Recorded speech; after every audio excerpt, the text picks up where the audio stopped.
Então, agora, ó, o que eu estava falando para vocês? Que nós agora precisamos estudar as preposições de uma forma diferente daquela que estudávamos quando éramos crianças, né? Em vez de a gente memorizar as preposições essenciais que vêm em ordem alfabética, o que nós precisamos memorizar?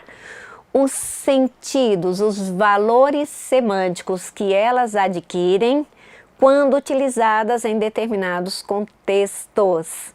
Prof, você tem como me mostrar de que forma as bancas andam cobrando isso? Agora, vamos ver exemplos aqui. Primeiro eu vou mostrar a vocês como é que a banca Sebrasp, porque o Sebrasp ele cobra de uma forma diferente. Aliás, por mais que as pessoas não gostem do sistema de avaliação da banca Sebrasp, a gente sabe que no tocante à cobrança de língua portuguesa, ninguém faz melhor do que ele. Então eu vou dar a vocês aqui 3 exemplos de como a banca Sebrasp vem cobrando essas preposições. E depois eu vou te mostrar um exemplo da FGV. Por que eu vou te mostrar exemplo dessas 2 bancas? Primeiro, porque são as que mais têm elaborado provas nos concursos. E segundo, porque elas são copiadas pelas demais, né, povo? O Sebrasp mesmo, ele faz escola neste país. Todos os examinadores, quando querem ganhar expertise, acabam olhando o que ele faz, né? Então, vamos dar uma olhada na maneira como ele vem cobrando. Olha só, ele extraiu este trecho de um dos textos que ele havia dado ao candidato para ler.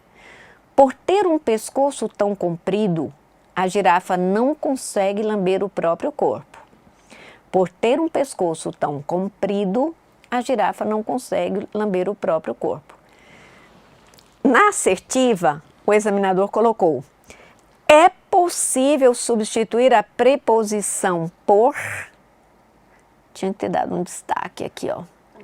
É possível substituir a preposição por pela locução apesar de, já que ambas atribuem ideia de contraste, oposição.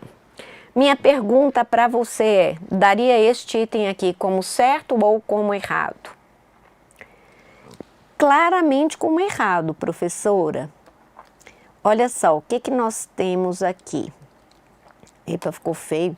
Ó, olha o que nós temos aqui. Primeiro, oração principal. A girafa não consegue lamber o próprio corpo por ter um pescoço tão comprido. O que essa preposição faz aqui? Esta preposição atribui um valor semântico de causa.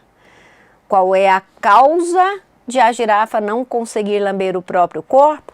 O fato de ela ter um pescoço muito comprido. Então, o por atribui ideia de causa. Por isso, o item é errado. Ele não atribui essa ideia. Mas olha, eu quero te chamar a atenção para um detalhe.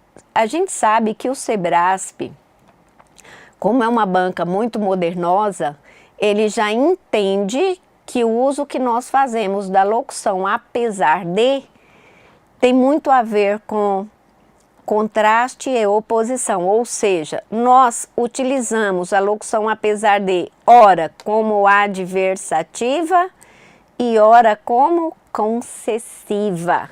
Então, para a banca Sebrasp, dizer que o apesar de atribui ideia de contraste e oposição está certo. O item está errado pelo fato de que a preposição por, neste caso, atribui ideia de causa.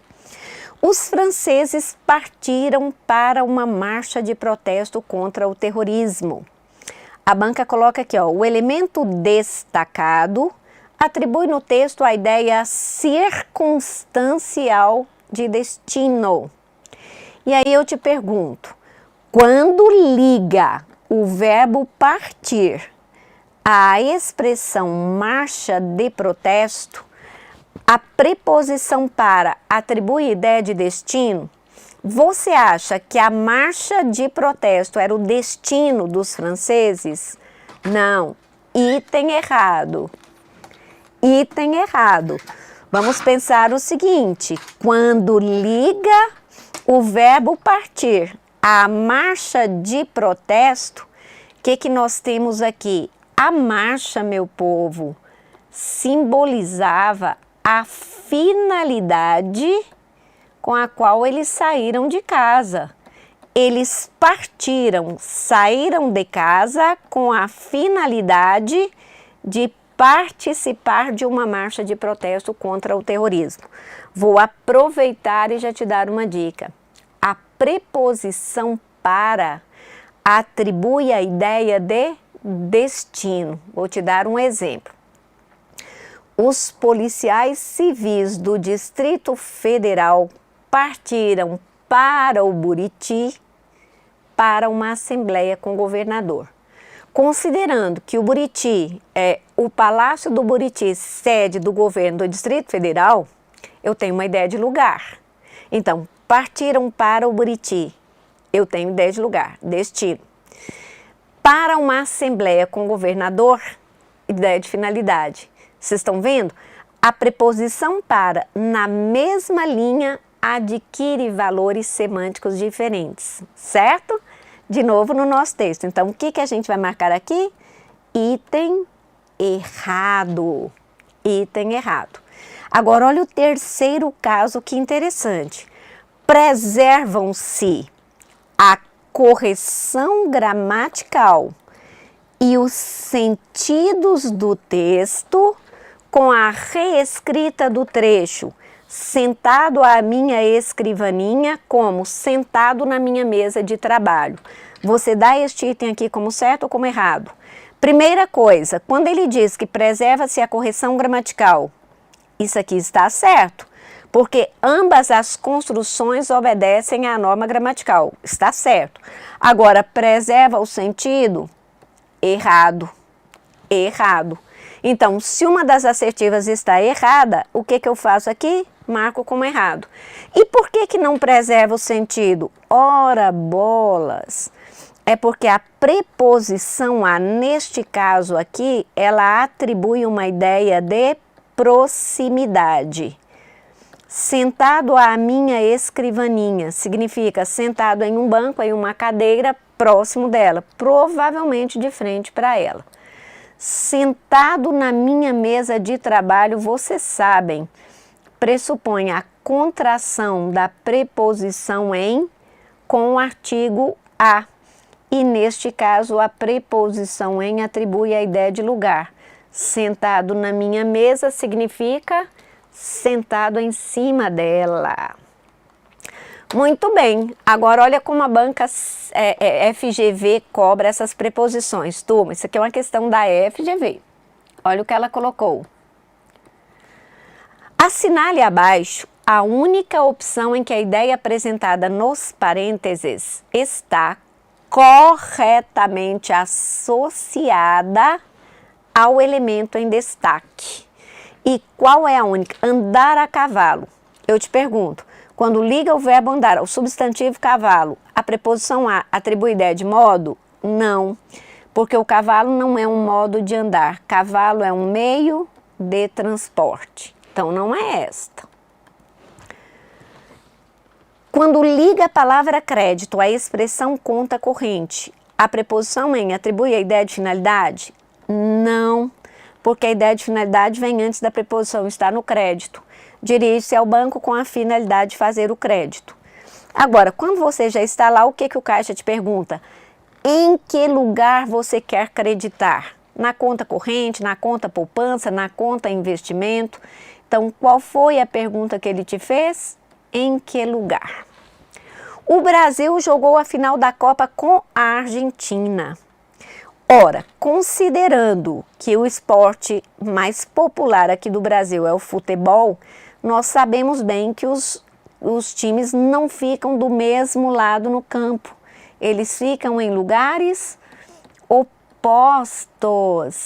Então, a ideia que temos aqui é a ideia de oposição. Na verdade, quando dizemos que o Brasil jogou com a Argentina, deveríamos dizer mesmo que ele jogou contra. Então, observem que o com adquiriu o valor semântico de oposição, né? Então, nós temos aqui errado e errado. Agora, olha só, casa de carnes. Eu entendo assim, ó, aquela casa tem a especialidade, tem como especialidade o comércio de carnes. Turma, poderia ser também finalidade, tá? Aquela casa tem a finalidade de comercializar carnes. Tem como especialidade o comércio de carnes. Então, esta é a correta. Sério, professora? Eu pensei que fosse bife à milanesa. Não, não. Vamos pensar juntos. Onde é que a palavra moda vem pressuposta? Depois da preposição. Então, eu não posso dizer que a preposição a atribui a ideia de moda, né? Eu tenho que pensar assim, ó. Qual é a forma como os milaneses, como dizem que os milaneses fazem bife lá em Milão, na Itália? Quando eles cortam a carne, molham no ovo e passam na farinha. Se eu for fazer um bife no Brasil, cortando a carne, molhando no ovo e passando na farinha, eu estou fazendo o meu bife conforme a moda dos milaneses. Então, neste caso, a preposição atribui a ideia de conformidade, que significa conforme a moda dos milaneses. Certo, minha gente? Então, a nossa correta é a letra D de dado. Muito bem, agora vamos falar delas. O que eu já havia dito a vocês? Que nós brasileiros temos uma dificuldade muito grande com as conjunções, já quase não sabemos os significados delas. Então vamos lá, olha a definição que nós temos. Palavras invariáveis que ligam duas orações ou duas palavras de mesma função em uma oração, né? Então, nós temos as coordenativas, que não têm dependência sintática, mas têm uma dependência semântica, não é isso? Ó, as aditivas, as adversativas, as alternativas, as conclusivas e as explicativas.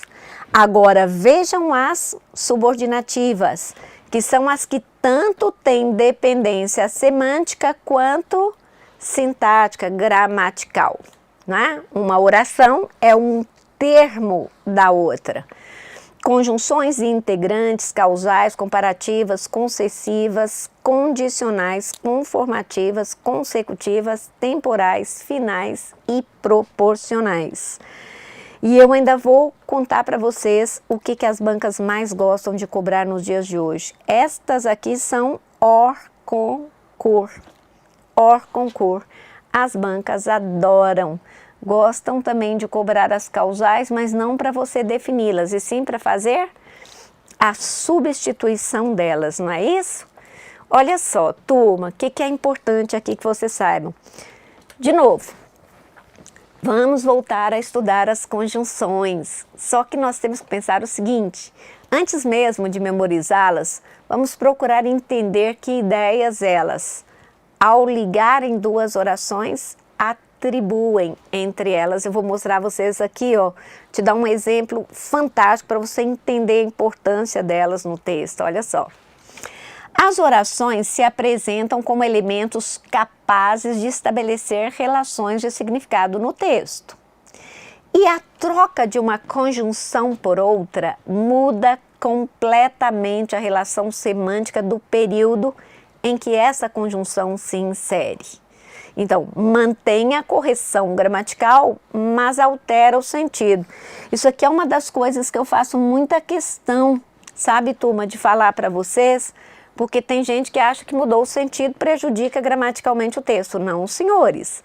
Você pode mudar o sentido e preservar a correção gramatical. Por exemplo, essas três construções aqui são corretas gramaticalmente, mas elas têm ideias diferentes. Observem.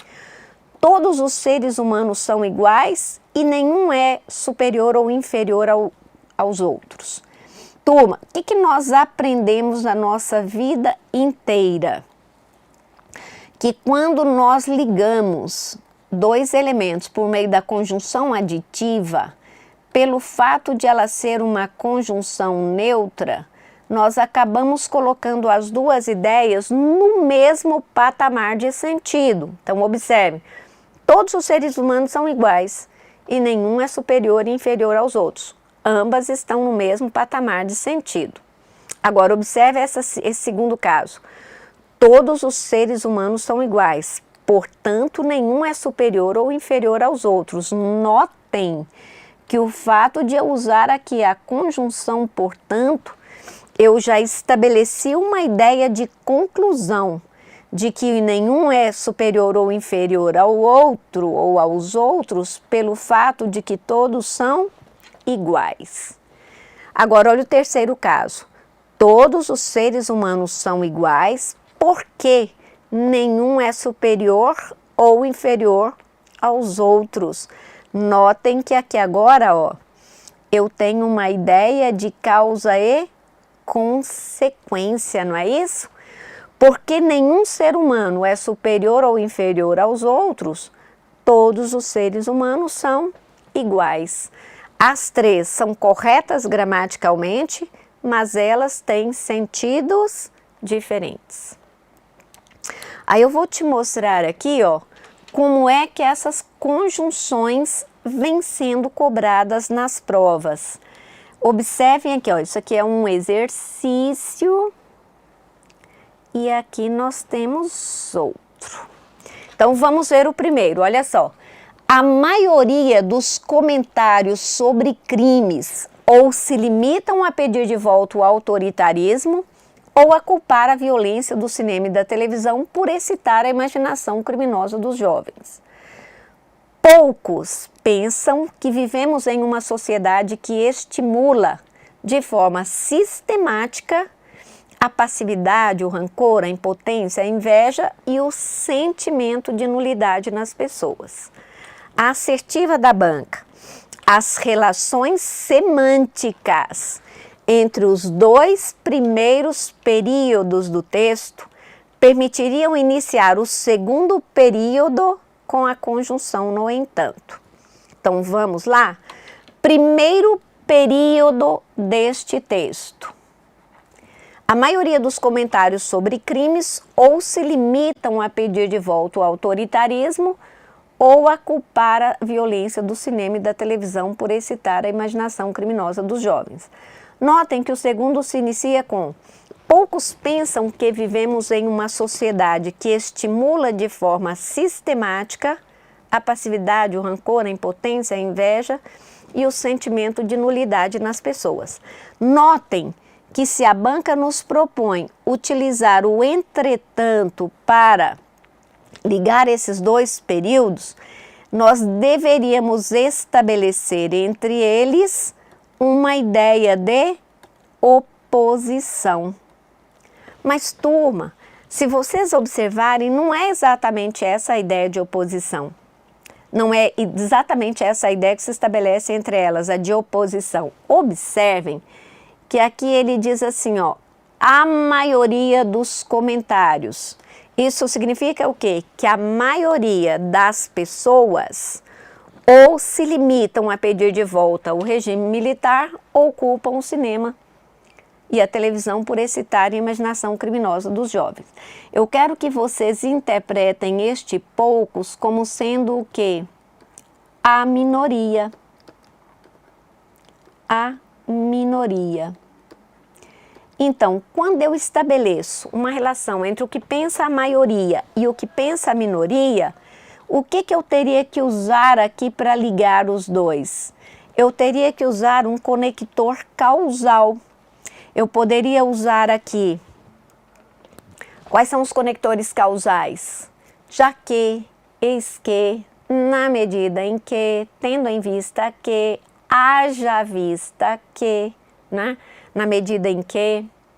Então eu tenho que usar aqui um conector de causa, porque é assim, ó. Qual é a causa de você ter uma maioria de pessoas que tem uma visão simplista sobre a criminalidade, porque acha que apenas trazer de volta o autoritarismo ou que acha que a culpa está no cinema e na televisão? Qual é a causa de a maioria pensar dessa forma? É porque somente uma minoria é que tem consciência de que o problema é mais complexo, que a sociedade em que vivemos é que nos força a sermos, de alguma forma, criaturas violentas. Entenderam? Então, a maioria das pessoas tem essa visão simplista porque somente a minoria é que consegue entender que esse problema é mais complexo. Vamos dar uma olhada então aqui. O que nós poderíamos usar aqui? Já que, eis que, na medida em que, certo? Então, o que nós temos que marcar neste primeiro item? Errado. Errado. Agora vamos para o segundo, ó.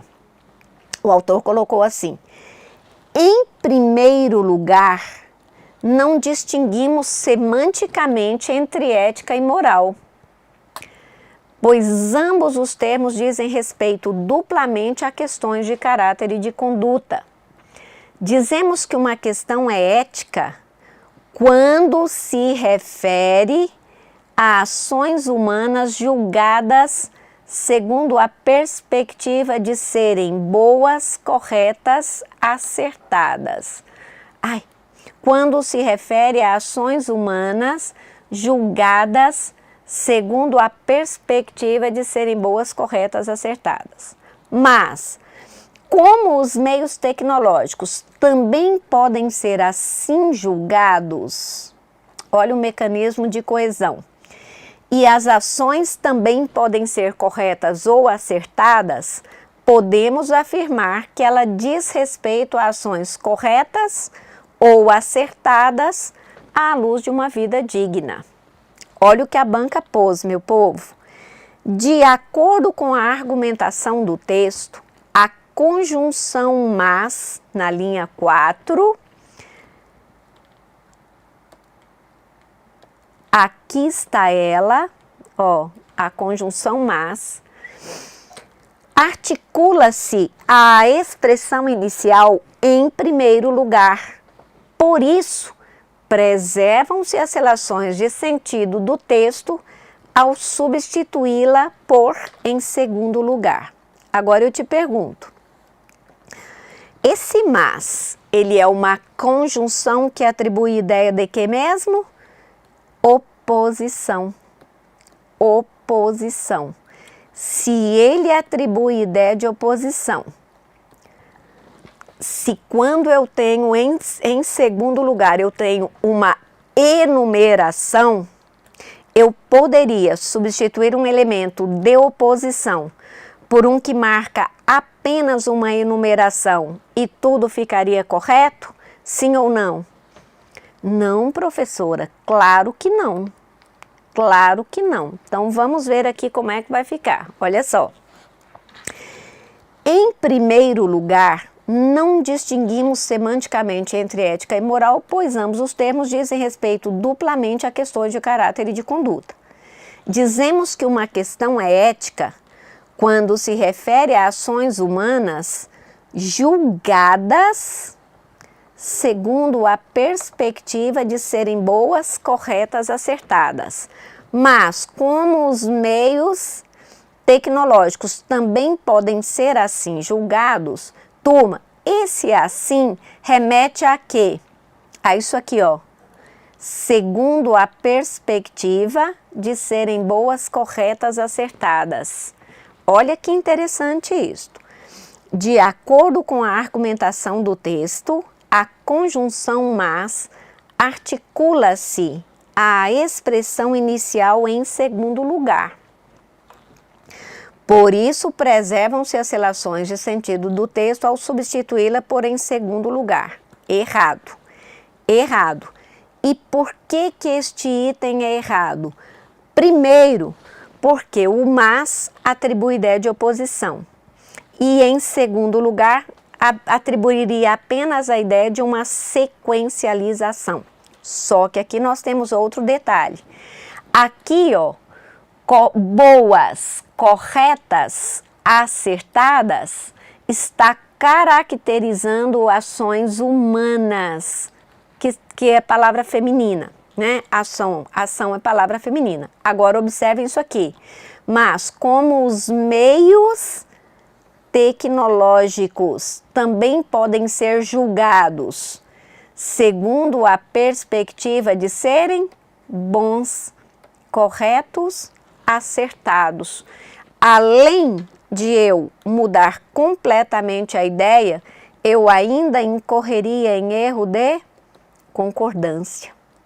Olha que questãozinha danada essa, hein, meu povo? Danadinha. Vamos agora para a próxima. Aqui eu vou começar falando com vocês sobre os mecanismos linguísticos de coesão textual. Vou te dar essa tabelinha aqui apenas para já ir ficando claro para vocês como é que nós vamos trabalhar isso aqui. Olha só. Elementos endofóricos. O que significa endo? Endo significa dentro, dentro. Então, todo mecanismo endofórico estabelece relações dentro do texto. Eu vejo, tá super claro, o próprio texto me dá essa informação. Por isso que eles também são chamados de mecanismos textuais. Exo quer dizer fora. Então, olha que interessante o caso dos elementos exofóricos. A gente coloca que são elementos que estabelecem ideias de fora do texto.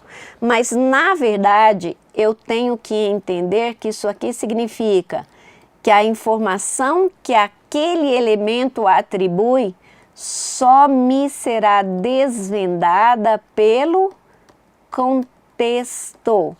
Por isso que eles são também chamados de elementos de coesão contextual, porque é uma informação que eu obtenho pelo contexto. Vamos aqui pensar o seguinte, a prof já tinha te explicado, ó. Aná significa relativo ao anterior, relativo ao antecedente, que é a coesão que se estabelece para trás e para cima no texto. Olha o que nós temos aqui. Elementos que retomam termos ou ideias dentro do texto. Agora vejam bem os catafóricos. O que eu te disse que significa catar? Catar significa, catar significa para frente e para baixo, porque são os elementos que antecipam ideias e antecipam termos que estão dentro do texto. Então, vamos pensar aqui o seguinte, no caso da coesão endofórica, eu tenho o elemento visível no texto e eu tenho o termo que ele retoma visível no texto. Eu tenho o elemento visível no texto e o elemento que ele antecipa também visível no texto. Então, a coesão endofórica ou ela será anafórica ou ela será catafórica. Diferentemente da coesão exofórica, dá uma olhada aqui, porque daqui a pouco a gente vai continuar no próximo bloco. Olha só, elementos deiticos. Elementos deiticos, olha só, situam pessoas ou coisas em tempo e em espaço fora do texto. Eu vou te explicar rapidamente aqui por que eles são chamados de endofóricos, de deiticos. Normalmente, quando esses itens são cobrados em prova, as bancas utilizam os textos, a teoria da linguista Ingeborg Vilaça-Koch. E a Ingeborg Vilaça-Koch é excepcional. Ela diz para nós, deixis é uma palavra grega que está atrelada a dedos. Então, vamos pensar por que esses elementos são deiticos. Porque eles substituem os nossos dedos na hora de apontar para elementos que precisam ser situados em tempo e em espaço fora do texto, certo? Daqui a pouco a gente continua esse nosso estudo, meu povo.